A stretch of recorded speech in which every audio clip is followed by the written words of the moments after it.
Hi, this is Robin with Weight Loss Apocalypse. I am sharing with you a session I recorded today. This is 2021, so this is not a session recorded from 2018. That's what I'm currently releasing. There's like hundreds of YouTube videos you haven't seen yet. This is a client who has suffered from anorexia for 90% of her life. Started when she was a teenager. She's now in her 50s. She's gone to every type of therapy and program you can imagine and found me on YouTube and has been, had listened to my sessions and realized I need help. And this is like our 19th hour of work.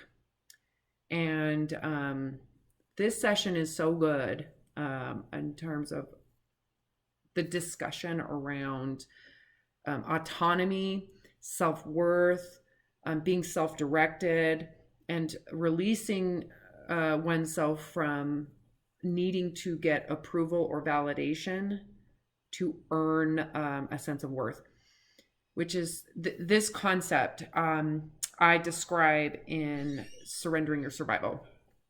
So I am sharing this today for public viewing. If you want to watch all of her sessions from beginning to end, they are in the Patreon account. The link is below. You'll need to become a member and do the minimum $5 donation a month. And all of her sessions are on there. Actually, I think there's like 5 of them that aren't yet. I'll have to post those today. But anyways, I'm going to share this with you. I hope you enjoy. And all of the content that you're hearing in this has been written in the series of books that I published this year and last year. This one in particular is Surrendering Your Survival content. And there's a link below for you to get that as well. Okay, you guys, enjoy. It is. I'm tired. You can see it in my eyes. I can't wait for you to see this. Like, oh my God. And I've got like the cottonwoods here. Do you know what cottonwoods are? Oh my God, we have them so bad right now, like piled up on the cushions on our porch. Exactly. Yes. So my eyeballs they feel swollen. I don't think it gives me allergies, but it's a lot of stuff laying around. Yeah, it definitely agitates my eyes and whatever.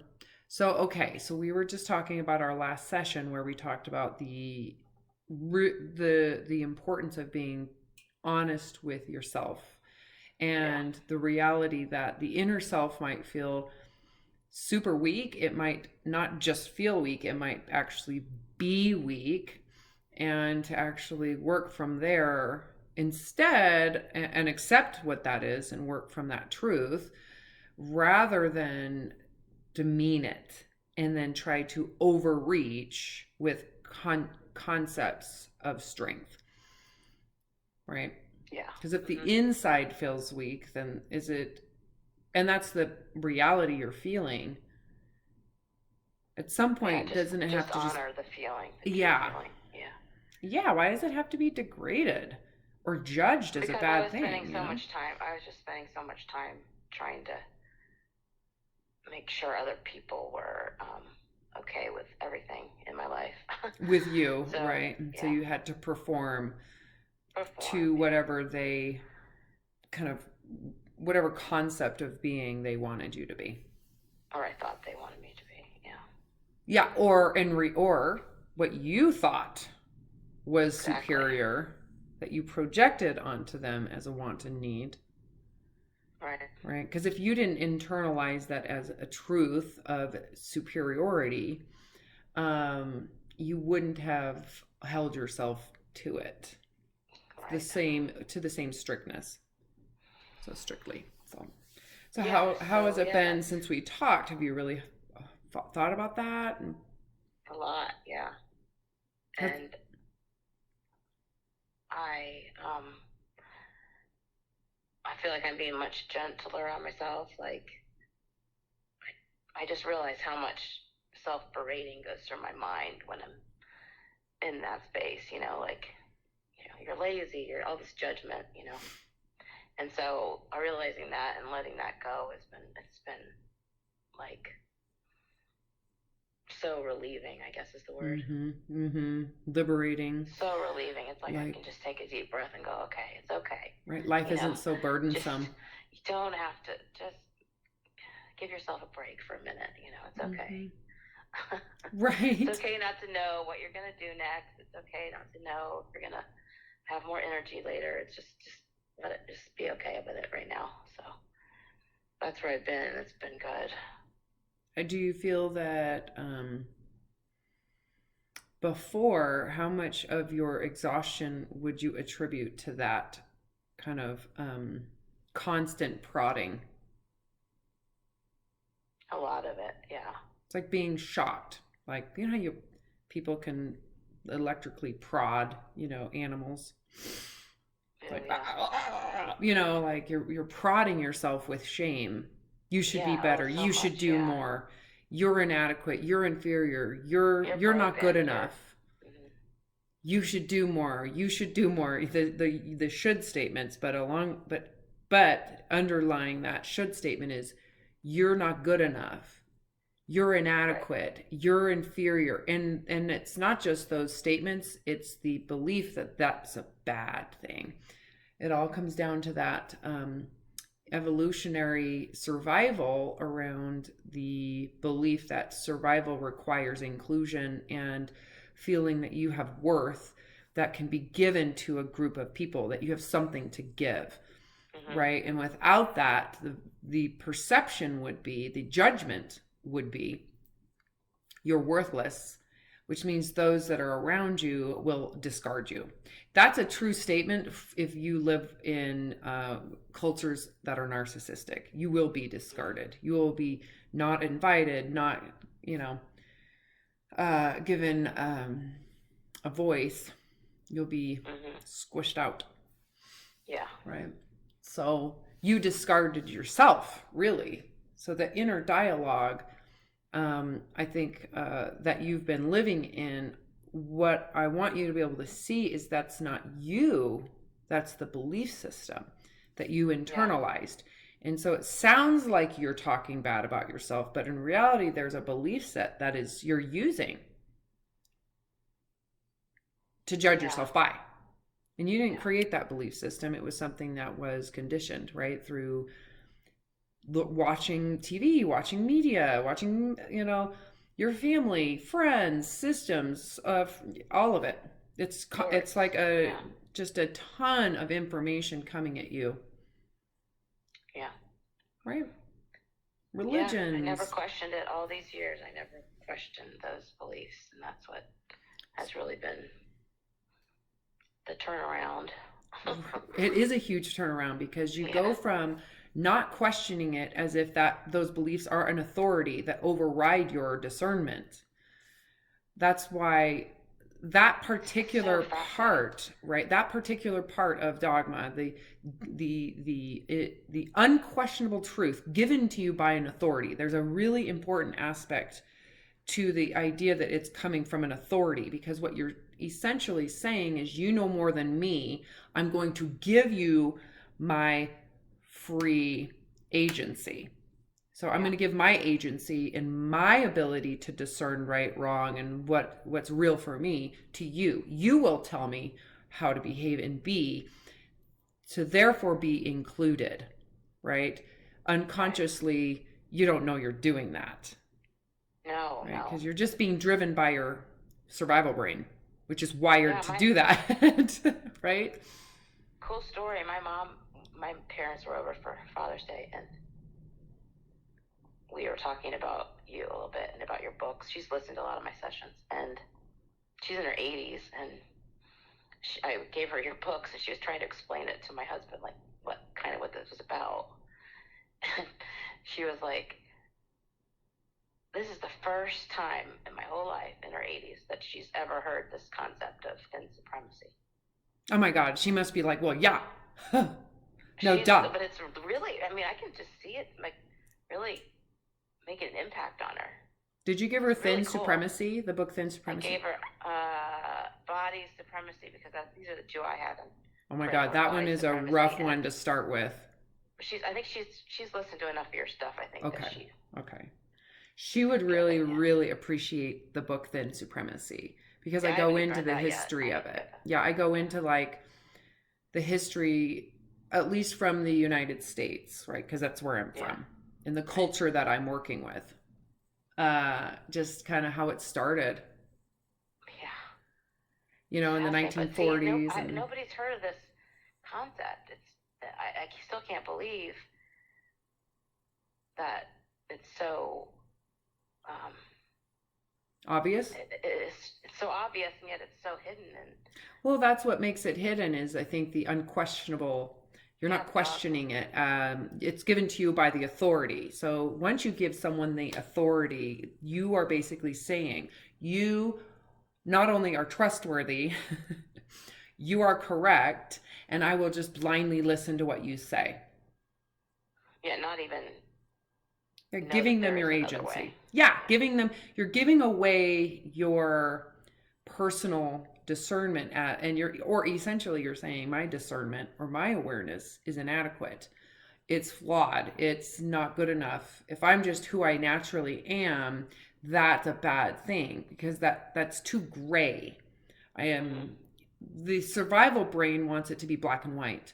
This or that. It's very clear defining definitions, rules because Mm-hmm. that means that you if you follow the rules the the thought process or the unconscious feeling would be then that you are minimizing your risk of rejection, abandonment, disapproval, I right? know the safety is Yeah. huge because Yeah. I used to always Yes. say that before I recovered and before I knew you, my thing was like I just was like I don't feel safe if I Yeah. Yeah. eat Yeah. that. I can't. I'm not safe. I'm not safe. It really felt like that. Yeah. Do you see now why that was like your brain was working so great? There was nothing wrong with it. It's I know. I actually see that now. functioning Yeah. so well I under the know. circumstance, especially because it's how it's supposed to work.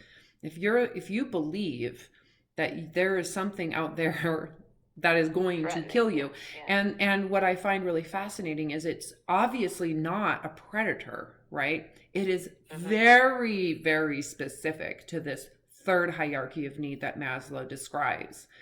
That you're, and it's evolutionary psychologists that theorize this, that we are so, our survival has been so intertwined with sharing and caring with others that it has become equally as threatening to your life to be judged and abandoned as a bear attacking you. Like the brain, Oh those yeah. fight or flight reactions that say avoid, deny, repress, remove, run, hide is just as impactful when you perceive or believe someone is judging you as you seeing a bear charge at you. I mean, one is very obvious and one to the unconscious mind is not. We just react that way without understanding it intellectually or cognitively.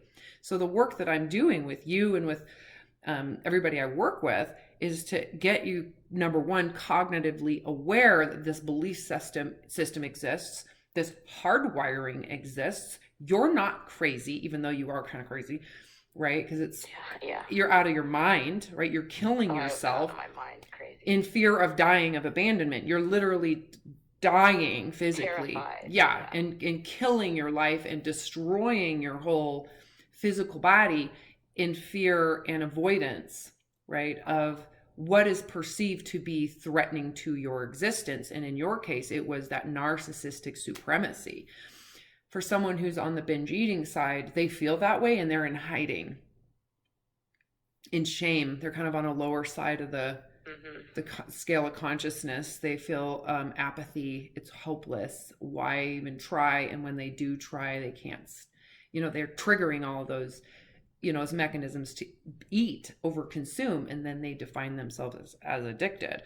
So that's confusing. There's no real clarity in any of it. So as we talk about these things, it just gets so clear to where it's obvious to you, like no duh, like this is not that, it's not rocket science for how you've recovered. It really isn't.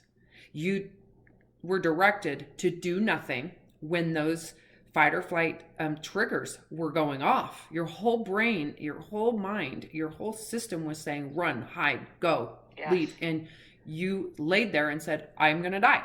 I accept that I'm going to die. If I die from this, I die from this, without continuing to, hide. And those hiding mechanisms are like that martyr position. Poor me, that feeling sorry, that's a defense mechanism. That has to be surrendered too, right? So total and complete exposure without response, right? Your brain isn't getting the neural feedback like it used to, right? Because you used to have that fear response and then you would do something about it. Right, yeah.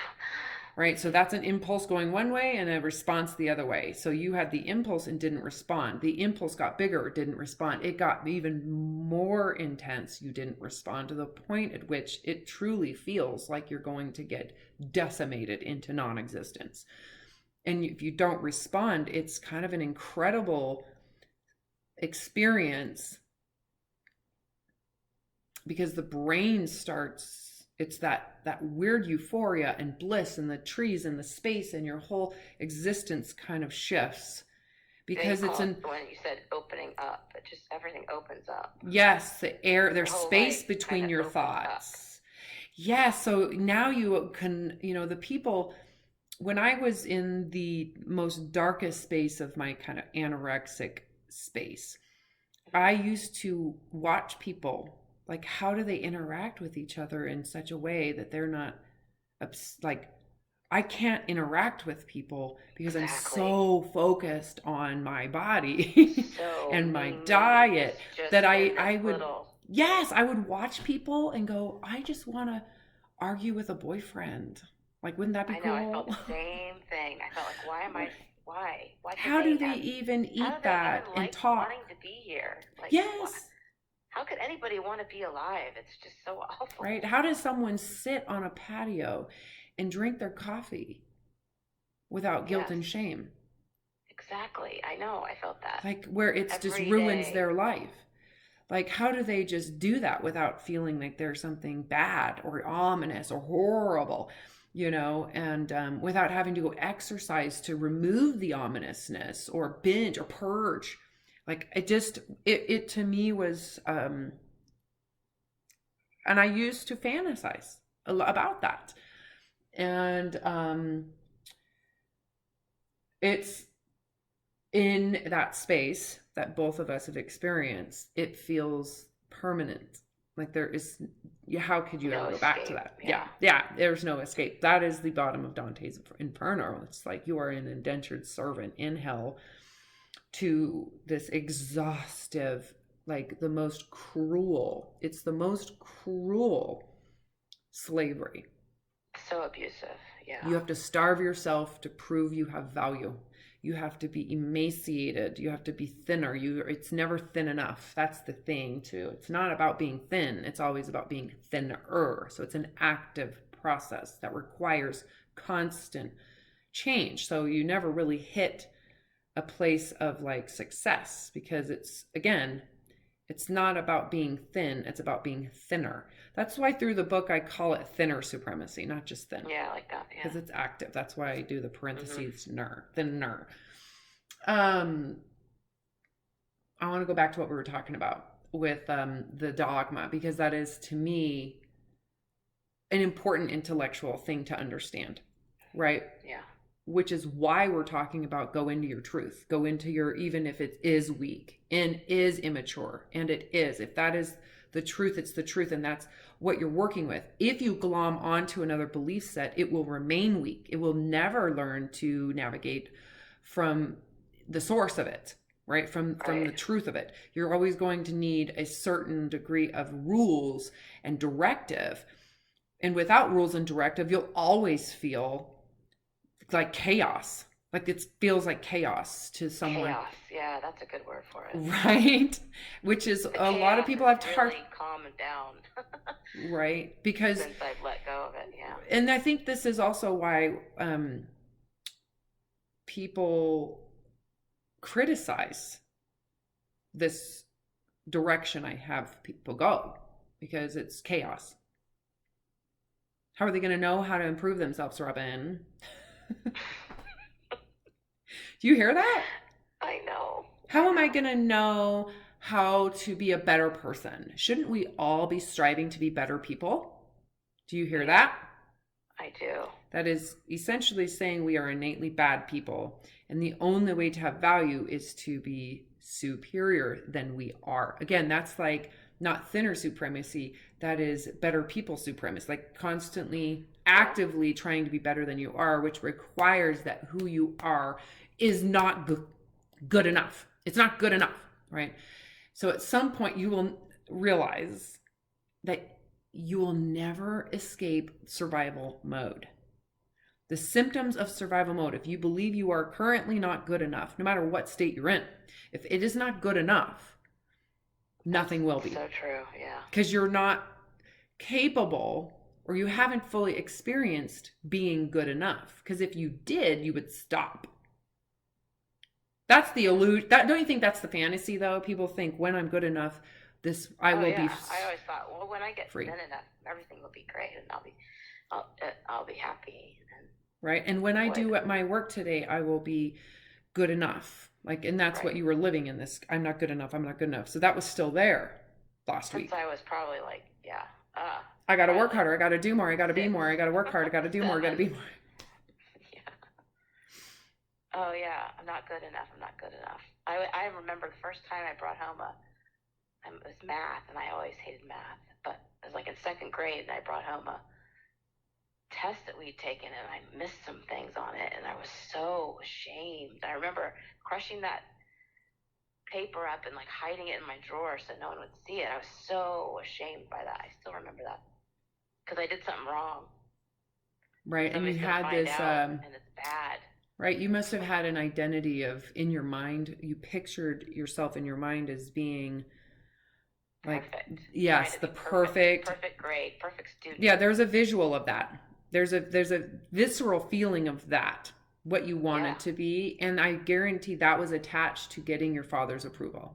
When I'm that, I will be good enough. He will love me. So that, again, you see how that's absolutely in line with those survival mechanisms. If he approves of me, then I will have made it. I will be safe. And then the fantasy is then I'll have this freedom, right? And the fantasy of like, and then everything will be okay. My family, in my life, everybody will get along. You know, this fantasy, when you fix it, whatever that is. Well, what you're fantasizing about is securing your survival needs. That's what that fantasy is. It's you could actually kind of witness that that's an honorable thing to want.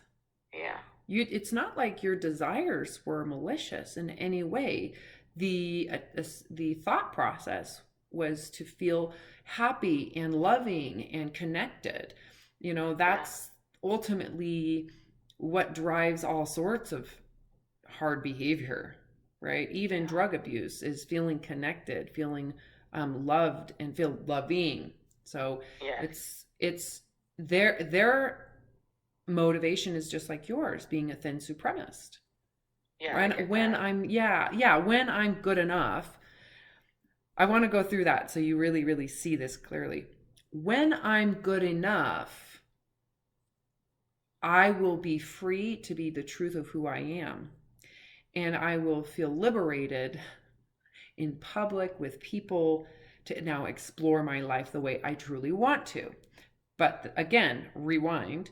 When I'm good enough, which inherently or built into that statement is I am currently not good enough. It's an active goal. It's a verb. Going. I will be. I want, so that means that it's a never ending process. The equation never ends. It doesn't have a stop point. It is constant because the equation only equals out if you are in a deficit to start. Deficit plus addition equates to security. That's what you're chasing. That's the mirage that I talk about in Diet Supremacy thin supremacy, body supremacy. You're chasing a mirage because Right. you're not good enough. And you're assuming that when you add to what is lacking or change from the outside your truth, like superimposing some additional quality, Hmm. that this will equal out to higher consciousness ultimately. Yeah. Loving, being loved and accepted and then liberated to be the truth. You the equation equal it requires for that to equate you are negative in a negative state authentically. So what we're doing essentially is saying we're going to eliminate all that garbage and we're going to work with the truth of where you're at, and so that you're in, even in your weakness, even in your immaturity, even in your lack, You're you're enough. good enough because your integrity. So we're realigning we're kind of readjusting the equation. The end result is the same result. I mean, excuse me, the end goal is the same goal, is that we come to a place of self-acceptance. Yeah. Why can't you just accept yourself without the added drama, without the addition of change? Why does it have to be, why does change have to be inserted into the equation? What if your true self equates to good enough without any minuses or additions? That was shocking news to me. When when I went through this, I didn't cognitively even know that this was what I was doing. It was coming to me, right? Somehow. Yeah. And I remember very clearly seeing clearly in my mind's eye and my body space, I am what I am. It's the truth. Everything I've been doing is it's a facade. That truth of this person or this soul or this witness of what I'm experiencing has never really changed. It's always been there. It's the same integrity. I'm the same space of existence. Everything else is then this addition, all these additions. And that's where the suffering, I could see it real clearly.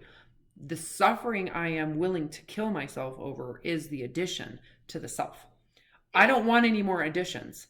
And and not only was it I have to constantly change myself, it was for other people's approval. Then I will get the freedom. So it was multiple things added together to get the freedom, right? Yeah. I don't want other people's approval because I don't want to wait for them to figure this out, because they don't know me. I'm the only one that's witnessing this experience of me. How are they going to know how I feel on the color wheel of what I'm attracted to? You know, what's your favorite color? How are they going to tell me what my favorite color is if they're not in my space of existence? Yeah. They're in their Wow. space of existence. So why am I giving it even to my parents? Because they're going to tell me what they're feeling. I don't want them to like me because I'm experiencing. They should just love me because I'm alive. And the truth is they did love me. I just, Yeah. they had their own filter, right? Their own equation they thought I needed to accommodate, whether it was religious, education, visible performance, whatever. They're human too. I just realized I don't ever want to give someone else the agency of me, of what's true for me. So I have to, in order to succeed in this life, whatever that is defined by, or just to enjoy my life, I'm the one that has to take the agency because I'm the only one experiencing me and my life. Yeah. Where I'm witnessing it from. I'm the only one. So I can't afford to expect someone to tell me what's right for me. I don't ever want to do that again. And then I was left with, but I'm so weak. I am so immature. There's that white space, that huge, open, So unknown. intense, just ginormous space of infinite potential in front of me. I don't even know what my favorite color is, right? So I remember thinking, so what I'm going to need to do is tell myself the truth, even if other people don't agree. What is the truth of that space? And then, is that good enough? Is it good enough? because it's not going to be good enough for others. But if I take them out of the equation, then it's left with just me. It's got to be for me. So what is the truth? And is it good enough for me? Even if it is weak, dumb, inadequate, not good enough to whatever standard I'm being held to. What standard am I holding myself to? And to come to that place of total self-acceptance from the core of my nature, from the core of my integrity as my guide, the moment I said that is good enough, I have good integrity. I do not mean harm. That was a massive shift right there, because I believe that was when I secured the third hierarchy of need. I am worthy. And I think me too. I think when I saw that, that was life changing. That really was. Do you feel that this week? I just was like, I could just be real. I can just be my truth. I don't have to. The weight of the world was lifted when I heard that. This was a big deal this week then. Can you see why? When after our last session, I was like, we need to talk. Yeah. I mean, that's huge. It was huge. Yeah, you still, I think, needed, when we talked last, it was like you still had beliefs that you were holding yourself to, right? And so can you see why that would be exhausting, tiring? Yeah. And just like you saying, I just need to give myself permission to honor the truth, because like my husband, he doesn't know what I need at that time. Like if he's out of town, I had people call this weekend, we're having people over, you want to come over? And it was like a group text thing. And I didn't want to go, but Eric's texting me from out of town saying, you should go. Yeah, he's not in your space, right? He has no idea. No, but he clearly just wants what he thinks is good for you. But you're the only one that can have a voice for what is and what's not. And but normally I would feel, I'm disappointing him by not going. And this week I was like, no, I have to honor what's right for me right now and not his opinion or what he thinks is right for me. So yeah, this is an important step. I didn't feel bad about not going, and I didn't feel like they aren't going to like me anymore. Or if they don't like you because you don't go, do you know what? That's like ultimately what became clear to me, and hopefully this is clear to you. Would you want someone to feel obligated to come hang out with you exactly. So if they weren't feeling it, think about what it would take for someone to shame others for not doing what's right for them, for someone else, right? Well, like Eric said to me on the phone, he goes, they're going to think that you don't like them. I'm like, it's not your business. If that's how it is, then that's how it is. That's the way they think. That's very codependent type of thinking. Like it's your job to make sure other people are comfortable. You see how twisted that is? It's not their job to be comfortable. Yeah. And that's this is good. Oh my gosh. Major shift this week in you. I can't get caught up in like his No, I think the more you speak your truth, the more you have boundaries, because that's what we're talking about, is your boundaries and connecting with what's right for you, and then having the boundary around saying, like, let people think what they want. It's not your responsibility to change how people think about you. That's very manipulative, right? I just gave no honor to what my truth was before. Right? It was all about playing this game of... I'm just terrible person, I'm broken, I don't have any, I have to get their approval because, oh my God, I pushed myself, so hard on everything, instead of just letting go and trusting that I'm just enough, Yeah, and honestly, the more you do this, the more energized you'll start feeling. I hope so, yeah. Because you're matching what's true for you, and as the mind starts to be more confident and competent in speaking from that heart, it's like the mind and the heart connect, right? And then being able to use the throat to vocalize it, to express it. As these three things start working well together, you're not going to be as exhausted. Yeah. And you won't, even if you might come to a place where someone says, hey, come over. And you're like, okay. You don't have That to might be happen, yeah. energized. You can just be open to I it. want to go, yeah. Yeah, it doesn't have to be a wanting. It can just be opening. I'm open to Sure, going. okay, You yeah. see what I mean? It doesn't have to be I don't want to go or I want to go. It can be any of it. Yeah. Yeah, I really am feeling like this everyday thing. Like I don't want to hurt that little girl anymore, and I'm letting her. I really think about that every day. Yeah, Like that's that if voice. if she's hungry, she deserves to eat. Why would I starve a little kid? You know. Right? And And that's the truth. and The the truth truth needs a is that she voice. needs nourishment. She needs to be able to Needs the rest right now. energy. I mean, Mm-hmm. yeah, give her a break.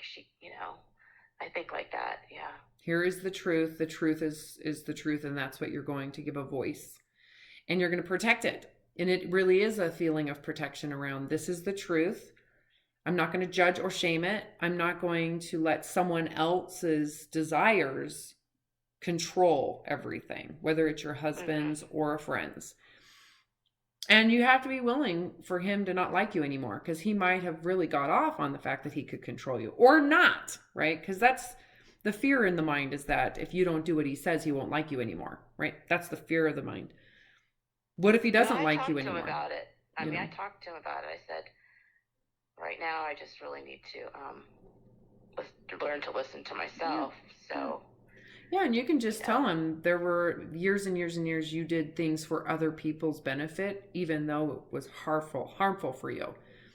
Ultimately, your reach to be to focus on thin supremacy, it is perceived as your own control over your sense of self, but it's a belief. but really it's Control. still being Yeah. controlled by a belief set. Oh, yeah. Yeah, but the illusion is it's mine. This is my one thing that I do for myself.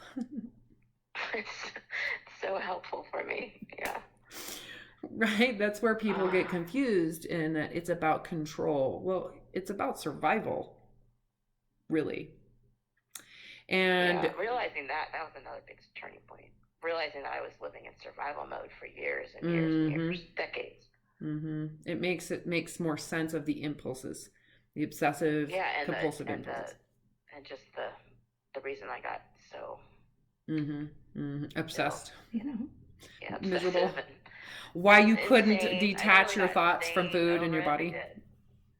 Insane. I yeah. I really think I was insane. Well, yeah. I mean, that's you're collapsing. Everything is collapsing in, and so the space gets smaller and smaller. Oh my God, days were like just like living in torture, really. I like to. You're in the way I described it in Surrendering Your Survival. Have you read that yet? Yes, I need to read it again. I gave that one to my mom. Okay, what did you think of that one? That is the final. Love it because that's your story. Yeah. Well, it's got a lot of my story in it, but it's really connecting to the heart versus the mind, right? Body supremacy, the diet supremacy, it's a lot of intellect, a lot of discussion on the theory and the theory of is it a syndrome versus a disease or disorder, so it's really important. That's important too, because it kind of takes the I'm crazy out of it.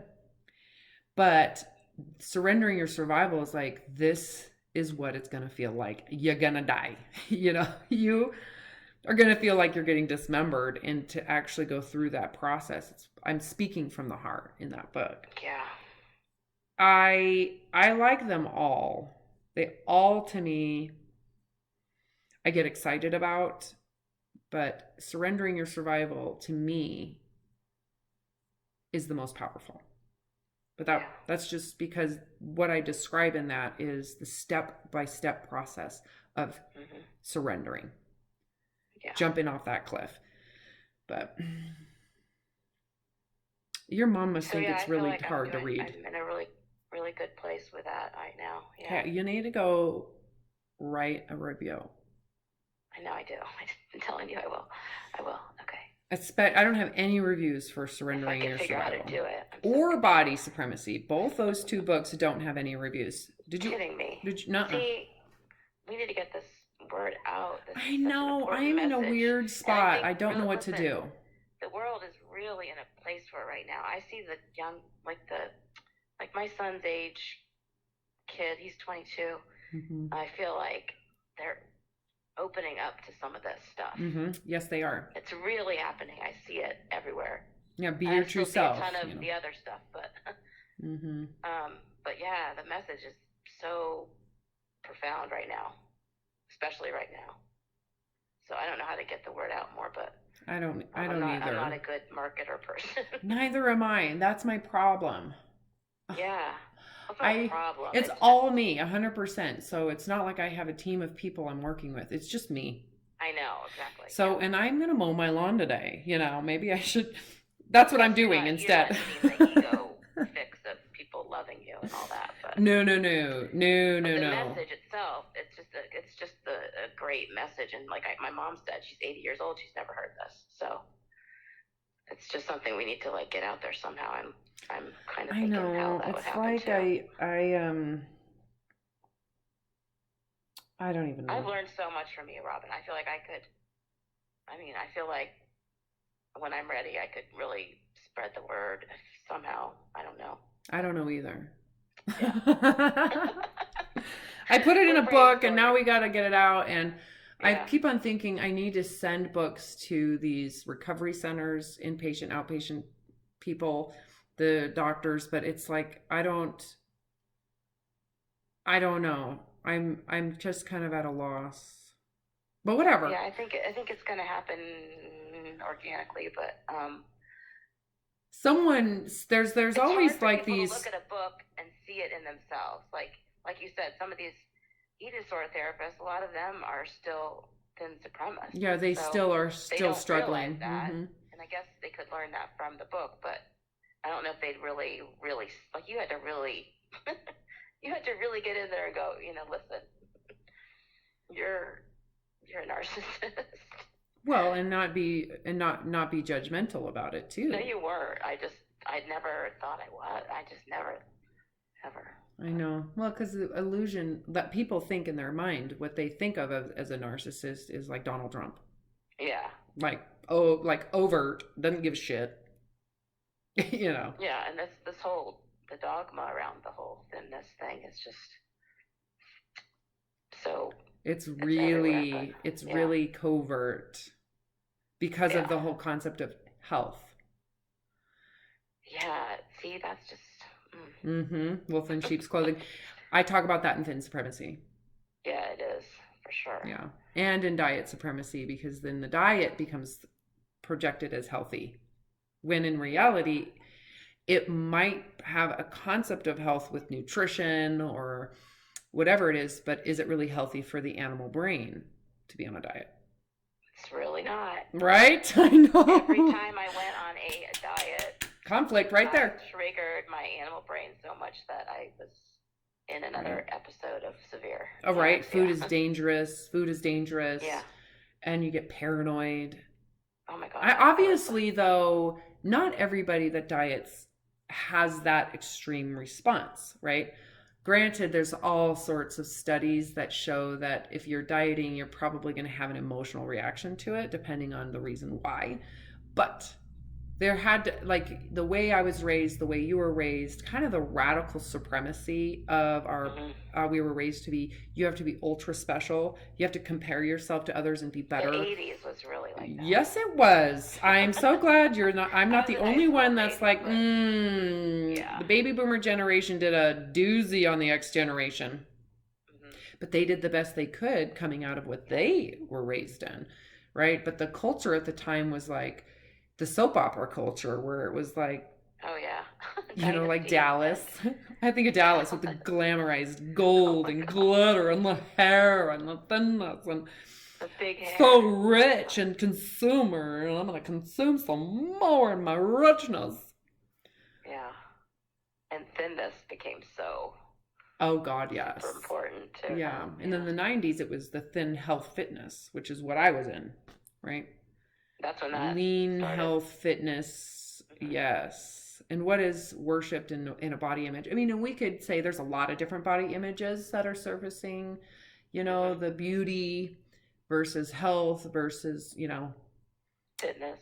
Yeah, and even the this is kind of a side note, but even this whole body acceptance is kind of Yeah. okay. So the body acceptance, which I love, there's aspect that I think is like, yes, what they're doing is breaking free from thin supremacy, but they're essentially saying sexual attractive supremacy. So it's all about being objectified, even if it's It's a still all about how you objectification. look Correct. You got it. instead So of. you're still saying, It's so exactly I'm, right. It's yeah, all so about there's an I'm upside, okay which if is I'm fat because I'm pretty, but because it's not saying sexualized. that that's the only thing that matters in the world is if you're, you know, You got it. attractive, So instead of the meaning of your soul. yeah, so the goal is that you're indifferent. Right. It's an indifference.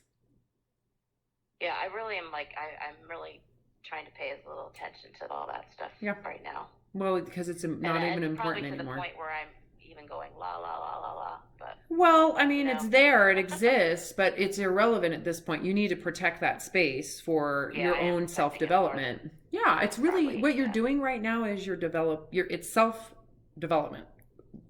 And it's not coming from a concept of self that you're memorizing and then implementing. Right? It's coming from the truth of the Alma development. Yeah. Feeling from the inside, the inner sense of self. And it does help to kind of remove what you're seeing consistently, because that can impact your mind. Because a lot of people get confused. They'll say, well, I want my eyelashes to be large and long. That's myself. I'm attracted to that. They don't realize that they've been groomed. Right. Right. But trying to I think when you said it so simply, like when you were thinking about it, like when I was a little girl, that sense of, lovability, just being lovable and like getting in touch with that part of yourself that is there. It's just been hidden so long from. Yeah, and ignored. Totally ignored. But totally, it's still there. It's just kind of weak and quiet. It's really fun actually, because like even just with food, like I made myself a piece of French toast. I haven't had French toast. I don't even remember. Maybe when I was a little girl, maybe 5.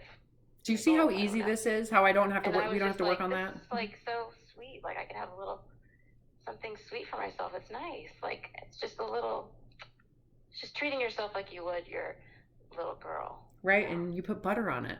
Put butter on it. Use real white, thick bread.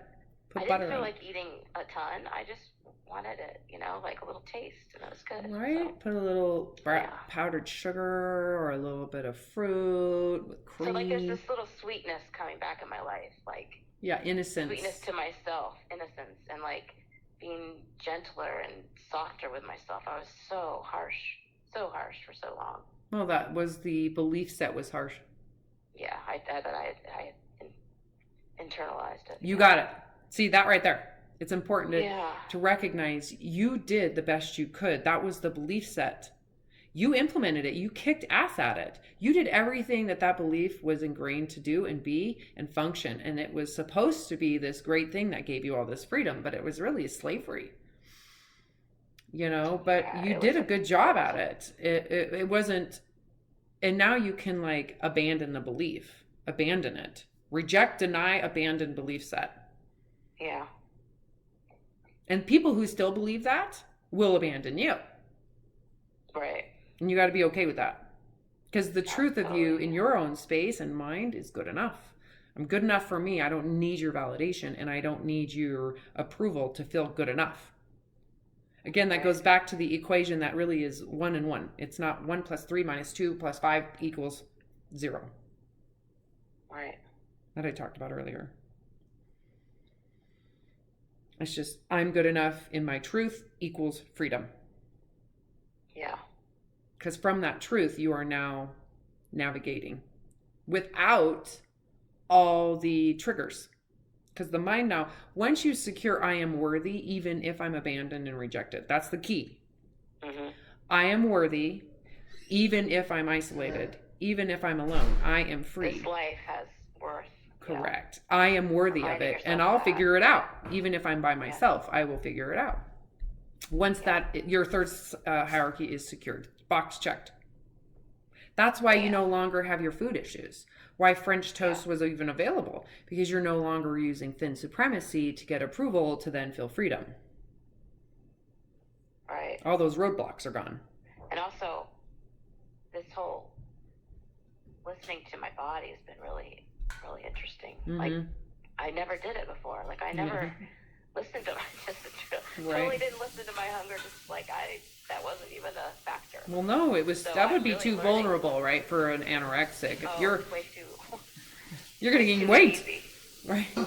Exactly. It's not black and white enough. But it's so cool that how when you listen to your body, it tells you things. It's like, wow. Yeah, hardwired. You don't So need to do anything. cool, yeah. Mm-hmm. Yeah, and Okay. I've just been trusting that. And like, if I can't, I mean, that's all there is. So I know, it's really, really easy. it's really cool. Wow. Okay. I feel like you did it. I feel like we're here. Holy shit. I know. Like, what? We only have like one more session.